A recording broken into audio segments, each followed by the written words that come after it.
welcome back to my vlog. My name is Lynn, and for today's video, I'm going to teach you how to make an intro for your YouTube videos. But before that, please don't forget to like this video and subscribe to my YouTube channels. Kung kayo kung paano gumawa ng basic intro videos, but disclaimer lang po, hindi po ako pro in editing. Gusto ko lang i-share ang aking basic knowledge sa mga aspiring YouTubers like me at yung mga hindi masyadong techie katulad ko na nag-explore pa kung paano i-edit ang kanilang mga videos. So, hindi ko napapatagalan. Let's start our tutorial.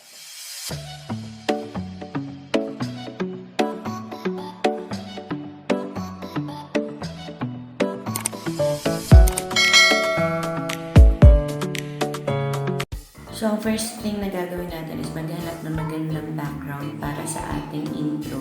So, punta tayo sa Google and look for background. Ito, naghahanap ako ng pastel background.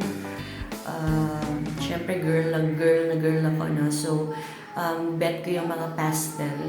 Pwede rin tayo, meron ding mga watercolor na background.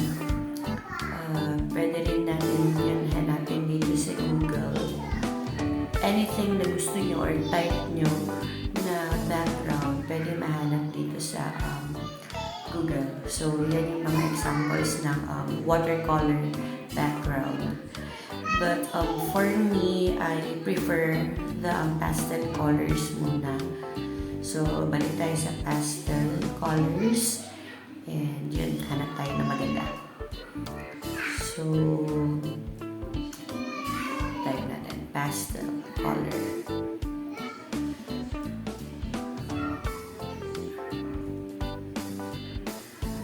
Alright, ito yung napili ko, pastel pink solid colors. So, i-click lang natin yan, long press lang natin, and then let's click the download image, then download. So, hintayin lang natin ma-download, then okay na. Naka-download na tayo ng background color. So, after ng background, naganap ako ng pictures ko. Yung matinong pictures ko, syempre. Para malagay natin sa intro. Naghanap ako sa Facebook pa yan. So, naghanap ako ng medyo matino-tino. So, i-save lang din natin tong pictures na to. And then, later on, i-edit natin tong picture na to. Alright.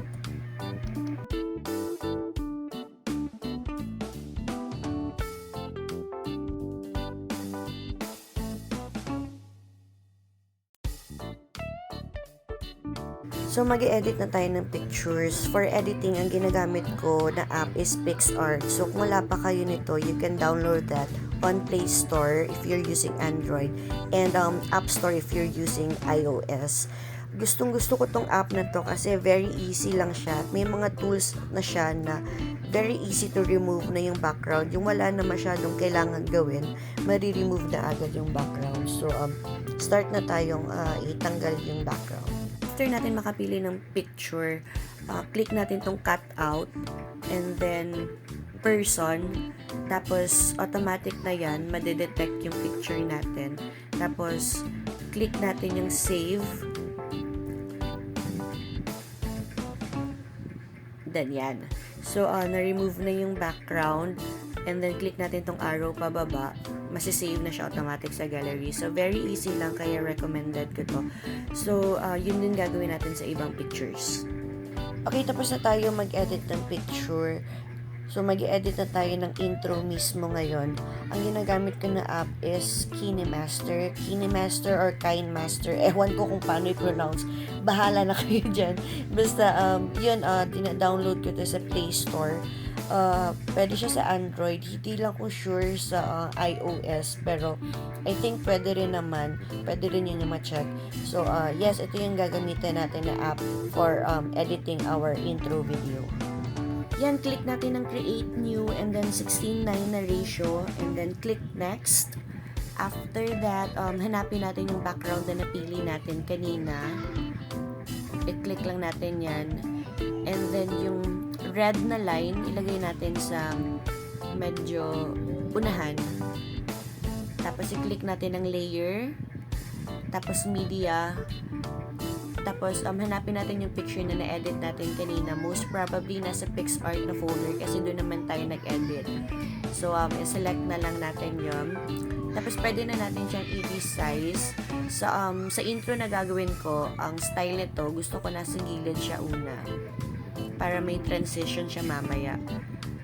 So, yan. After that, lilitan natin yung duration niya. Para after lumabas yung picture, mawawala siya. So, next, dadagdag tayo ng another picture. Same steps, click layer and media. Tapos, hanap ulit tayo ng picture na na-edit natin kanina. And then, pag ma-select na natin,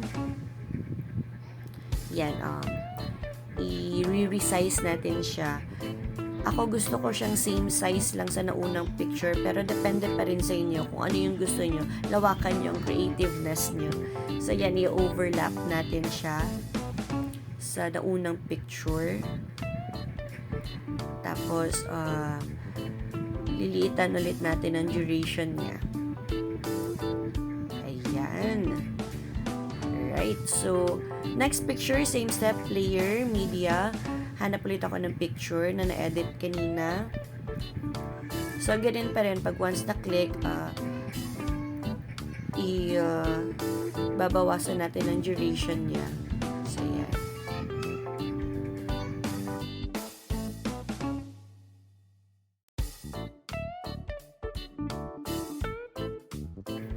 Sa last pic, hindi ko nababawasan yung duration niya kasi yun na yung parang magsistay sa whole intro mo. So, ang gagawin na lang natin is i-expand na lang natin yung background. Ganyan. Alright. So, yan. I-preview natin. Diba? Ganyan. So, parang siya yung magsistay sa video. Palagyan ng effects yung last picture, click natin yung key, and then move natin yung red line. Tapos, i-move mo rin yung picture. Tapos, move mo ulit onwards yung line. Tapos, yung picture ulit. And so on, and so on. Meron namang effects dito sa app, pero hindi ko masyadong bet. Kaya, gumawa ako ng effect nito para medyo unique lang din siya. So, after that, try natin i-check anong kakalabasan.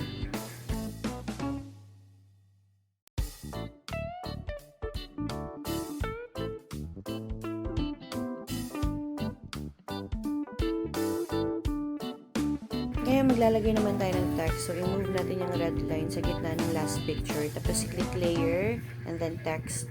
So, i-type natin kung ano yung YouTube channel, pangalan ng YouTube channel natin. So, depende na sa inyo kung ano yung gusto nyong design. Ako, ito yung gusto ko, yung medyo malaki yung queen. And then, hanap tayo ng font. Maraming fonts na available dito. So, depende na sa inyo kung anong gusto nyong font. Ako, gusto ko itong Great Vibes. Click ko yan. Tapos, i-resize natin. Tapos, click natin yung font color. Tapos, since favorite ko yung violet, kiklik ko yung violet. Yan. Tapos, add tayo another text. So, click layer ulit. And then, first, lagyan muna tayo ng animation. Click natin yung letter by letter. Yan. Yan. Yan yung gusto ko. Parang tagta-type. So, for the next text, click natin ulit ang layer and then text. Tapos, yan, Mary Heart. So, ito this time, medyo maliit siya sa queen. So, yan. So, depende na talaga sa inyo yan. Use your creativeness na lang para ma-design na niyo yung text niyo. And then, yan. Ganyan. So, dahil Queen Mary Heart ako, dadagdagan natin siya ng animation ulit. Gusto ko pa rin yung letter by letter para siyang nagta-type. Hanapin natin tong letter by yan. So, yun. So, for additional na lang na design, mag-a-add ako ng sticker. So, i-click natin ang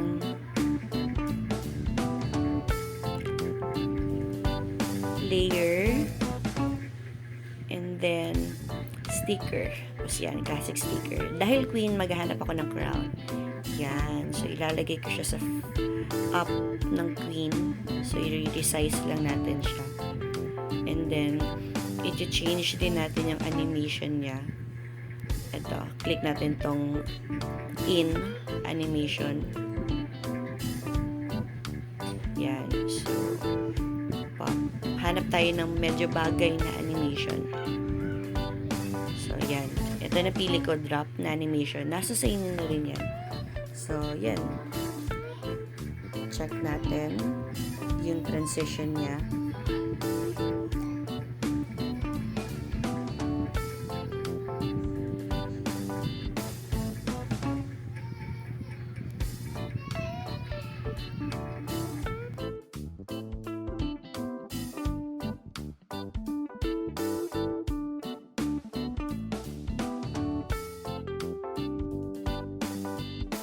Siyempre sa intro, kailangan natin maglagay ng logo ng subscribe para main ganyo naman yung viewers natin mag-subscribe sa atin.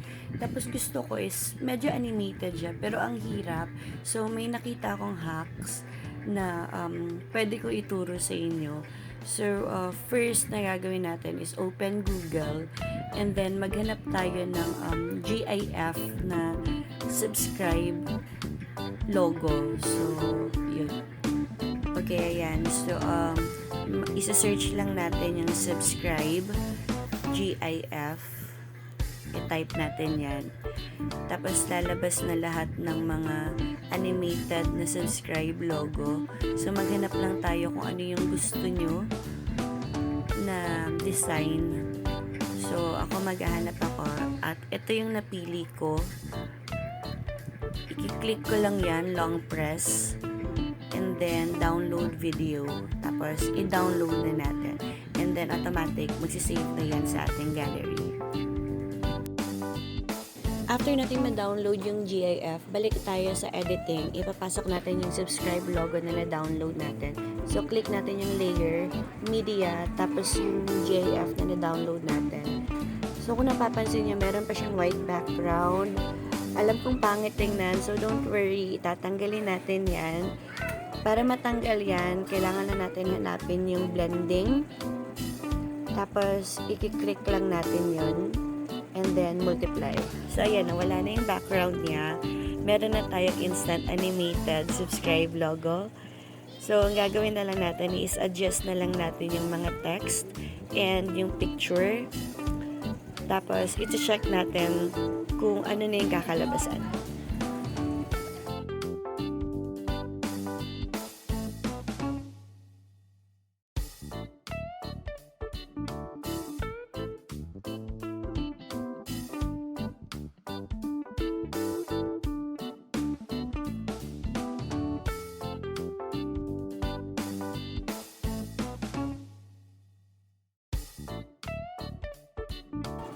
Ayan, tapos na tayo sa lahat ng transitions. Ang gagawin na lang natin is mag-add na lang tayo ng audio. Ito rin yung pinaka-importante sa ating video intro para namang maging bubbly ang video intro natin. Meron ng available na audio dito sa app mismo, pero nasa sa inyo pa rin yan kung gusto niyo mag-download ng audio. Ako, personally, pumili ako dito sa app para ma-prevent na lang din yung copyright. So yes, tapos na tayo sa ating tutorial.